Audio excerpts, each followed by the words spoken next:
Hi class. I wanted to do a self-portrait video for you today. And what I've done to begin this project is I had a styrofoam egg.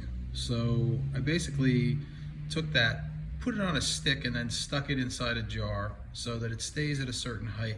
And the height actually in my studio when I'm looking at the mirror, because there's less reduction, it's about the same height as my head. What I want to do with that is I have drawn that in pencil, and I want to show you how I drew it. And the reason I drew that first was to teach you a little bit about light and dark and how to simplify things so that you get a better idea of the shape, and the light source and the forms by looking at something that doesn't have a whole lot of different planes on it. It's a very simple surface. You can do this with an egg if you want. Just maybe taking an egg and, blowing out the egg that's inside it. You put two holes in it, one at the top, one at the bottom, and then just blow out the egg. And then you can just use the empty eggshell if you wish. So it really makes it a little bit simpler. So let me give you a closer look at that. Okay, that's the styrofoam egg.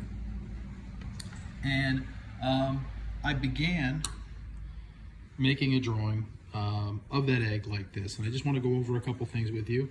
I put a top in, put my bottom in, I put my overall outside shape. I was pretty loose with it. And then I begin to hatch it. And I'm hatching it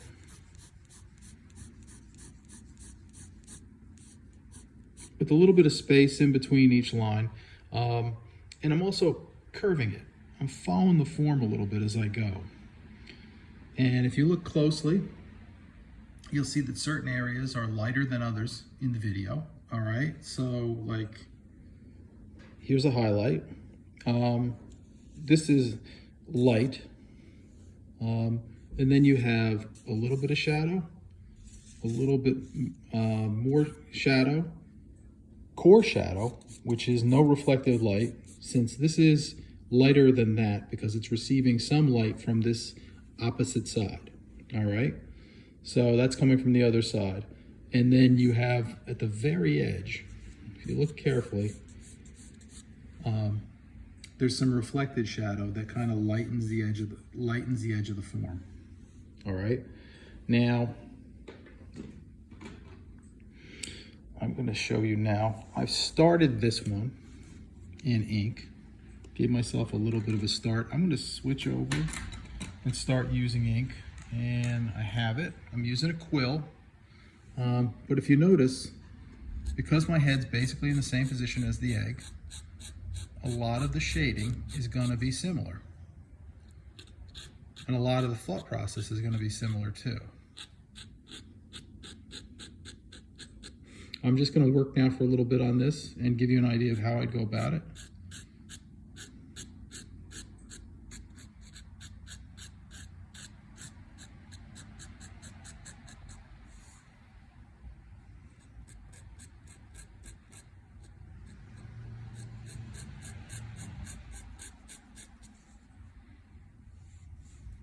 Now, some things to think about.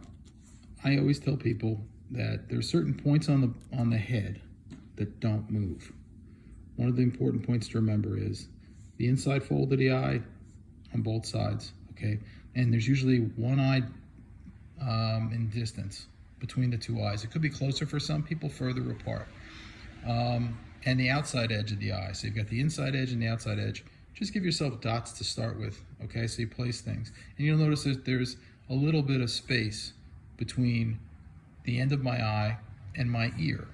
And that's a different plane. That's actually the plane that is the side of your face. That's where you need to start thinking about where your face turns from the front to the side. So profile view.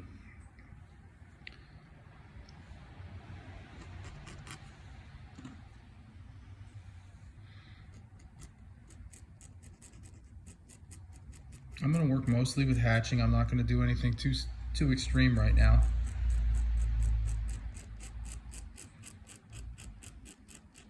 But I want to give you a chance to see how I would work shadow into this form.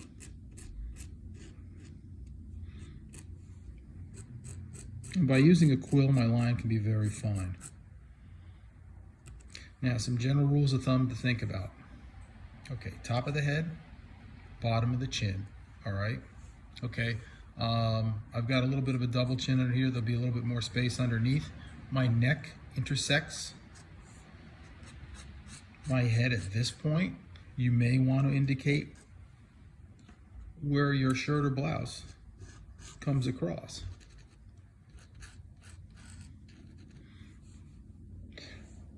I've placed one ear at this point.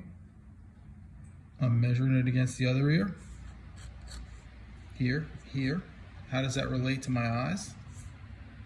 My head's been down, so my ears are going to be a little bit up.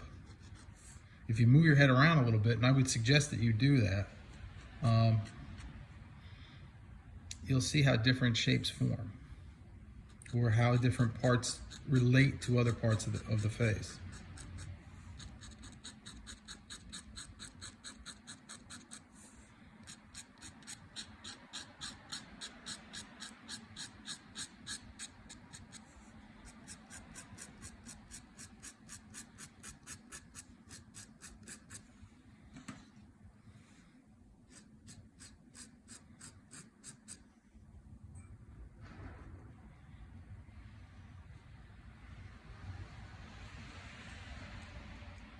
When you do something like a nostril, don't think about the fact that it's an oval, because you're seeing it from an angle, and because you're seeing it from an angle, it's going to change its shape. It'll present itself more as a line.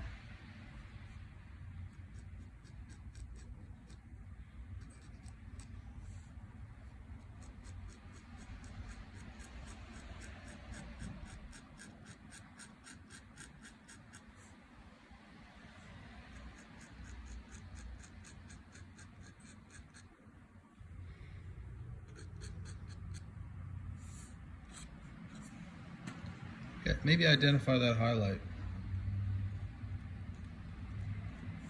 And if there's a highlight there, there's going to be a highlight here. There might be a highlight down the middle of your nose. Be aware of it. Or on the side of your mouth.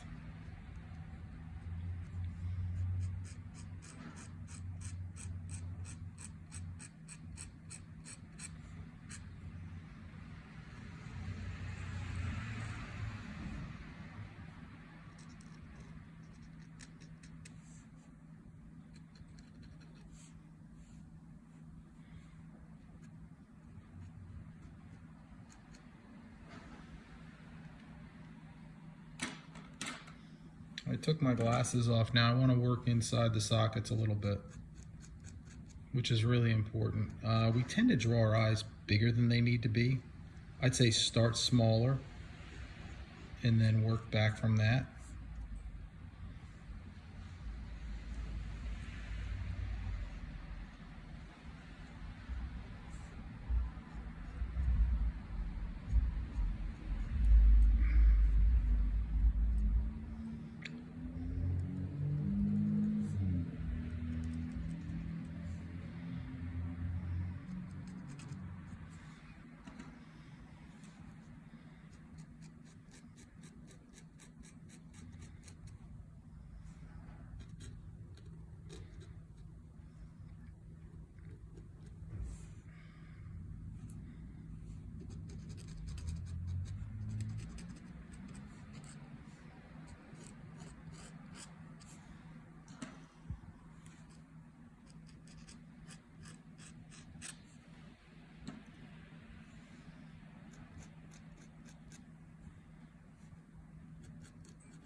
So what I tried to do here too is I didn't use a whole wide range of marks. I tried to keep it as simple as I could. I want to keep it, up and down and slightly curved, but using hatching throughout the whole drawing. So that's how you'd start one. I'm going to work on it a little bit more. I'll probably show you a video of it later. Once I get it a little further along, I want to put the phone down and really concentrate on it, and then maybe come back to video and talk a little bit about it then. So that's how you'd set one up if you want. And if you need the help, finding a shape that's a simple form to give you an idea how to shade it, it also will give you an idea of how to move light across the surface of your face, all right, in your head. And that's how I begin one in ink.